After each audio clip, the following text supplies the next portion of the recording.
Okay. By the way, in case you didn't know, we are doing this as an educational effort and not intended to be psak halacha. Anyone who would like to get a psak halacha should speak to whoever makes the halakhic decisions for him or helps him make the halakhic decisions. We are on page 49 in Siman Bays of Shaar Aleph. We have just finished talking about how Rav Kook was totally against anyone going up to Har Bayit and doesn't understand how anyone could allow it. It's a new thing, and everyone for thousands of years was against it, and you can't just go ahead and change things. In comes Rav Goren. He was made the head rabbi of the army he was the head rabbi of the army during the 6-day war. He was later the chief rabbi of the state of Israel.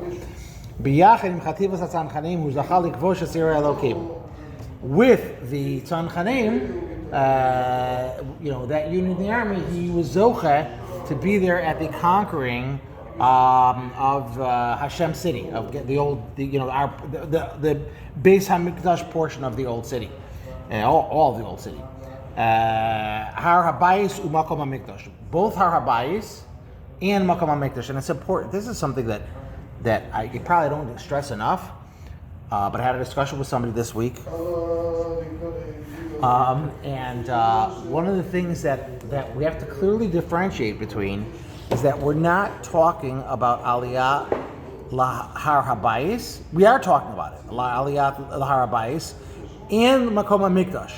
But what they're talking about, Rav Kook was talking about, Rav Goren was talking about, what the Rambam was talking about, these are only Aliyah for Makom HaMikdash, where the base HaMikdash itself was. They're not talking about the rest of Har Habayis, all the different areas that are there, because we've covered those were less kadosh parts. The areas that we're talking about right now in our discussion is only the areas that were considered the Makom HaMikdash, and there is a differentiation. So when people say that they're going up to Har Habayis and they're going up to Har Habayis, they're not. I don't think most people are going up to Makom HaMikdash. That's a different, more squeezed in part. Okay, we'll probably learn more about that later, but I just want to make sure that we understand the differentiation between those two points. So, Miyad Lacher Mikan Ha'emik Hagon Rav Shlomo Goren B'Shelos Heter Halil Har Habayis B'Zman Hazeh. And then, right as soon as they recaptured that area, so then he was faced with multiple questions about, can we go on? Halacha l'maisa, what's the story? V'dan ba'arichus b'chol ha'bayos. And he dealt at great length with all the different problems, achashashot, the concerns, v'ashitot, and opinions, hakshurim b'sugya rechavazo, that are dealing with this very wide topic. As Devar Halal Haksav b'Sifro Har Habayis, and he wrote a sefer Har Habayis, and he explained what his opinions were. And so therefore, we're going to continue. Also on this topic, which is what we're dealing with now. We're only dealing with a small portion of it now. That's all we've gotten to. I mean, I got a whole book still left to go, and there's a volume 2. So it's, we're not talking about, all we've done so far is this little sliver of information. And we're currently on the topic of, was it eternally consecrated as holy, or was it something that was canceled once the base HaMikdash was destroyed? But on this topic, Rav Goren apparently also went to great detail in describing it. Rav Kook,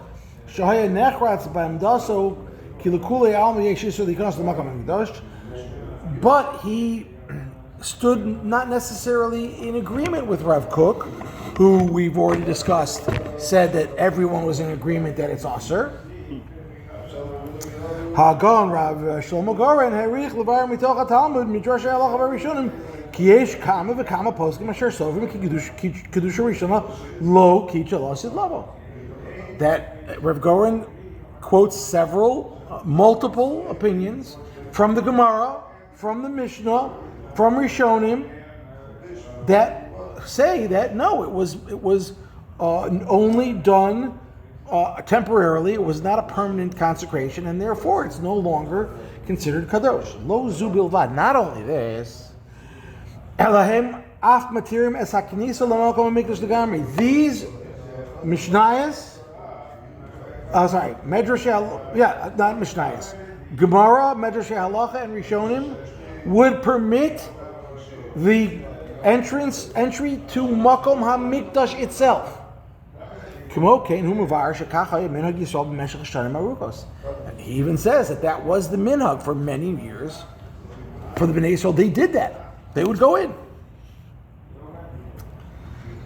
Navi Miktas Devarb, and we will quote him in some small form. Yesh li tmoha. I love that word. When I was in high school, we learned a tosus, and that's where I first saw this bitmiyah. That's the late, and my Arav told us that it was, bewilderment. We're bewildered by it. So, and he said a great way to remember it would be bitmiyah. Beats me, huh? And since then, I can't ever forget I'm bewildered by it. So, Yesh li tmoha l'garon Rav Kook b'mishpat Kohen shekasav. Rav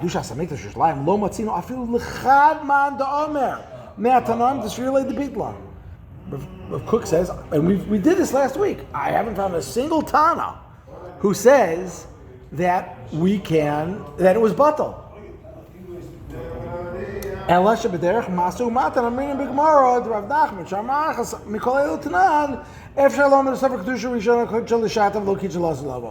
Just in the back and forth that we do whenever we analyze any halacha and any sugya in Torah and in halacha, in the back and forth discussion when we're covering it, so they considered that, but he says it wasn't really a legitimate opinion, and we've said that. That's what Rav Kook says. V'choz razagam Rav Kook.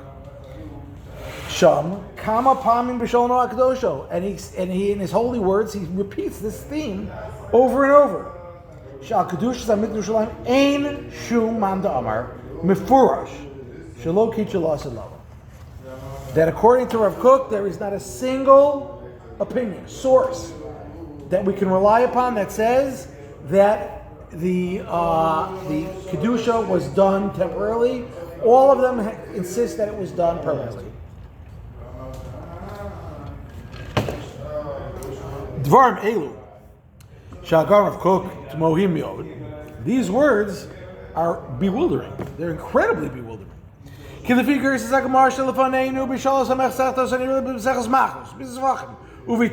quoted these. Rashi, Rabbi Meshon.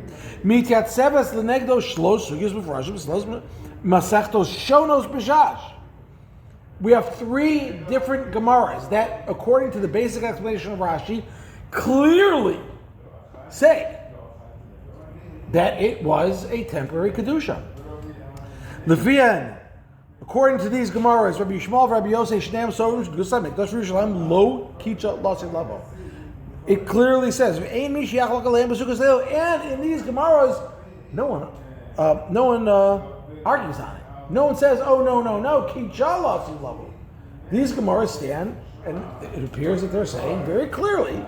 So you can't say, how could you say, oh, no one ever said? What do you mean? It's right there. It's in those three Gemaras. What? It's just Rabbi Yishmael. But it's also Rabbi Yossi. So. Oh, okay, yeah, so. What he said was, it's just Rabbi Yishmael, but I came, Rabbi Yossi says Rabbi Yishmael. Well, the Gear says, Rashi, Shir Gas Kisve Yadai Tikim Shal Gemara.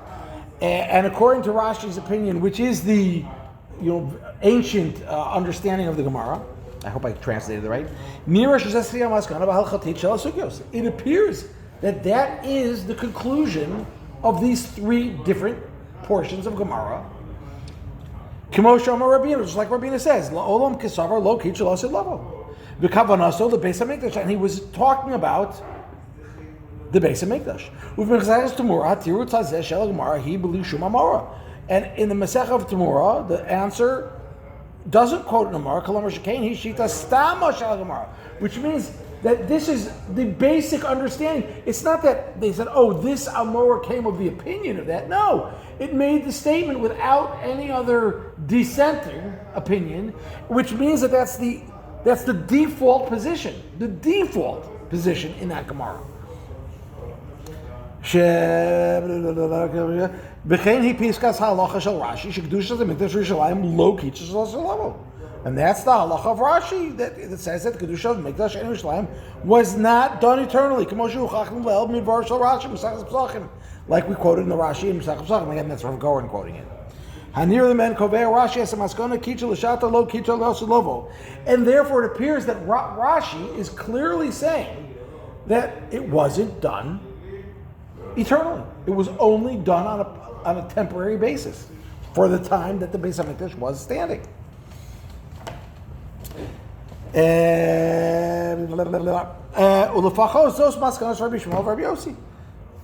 And it seems that at the bare minimum, this is the conclusion of Rabbi Yishmael and Rabbi Yossi. Imke, if so,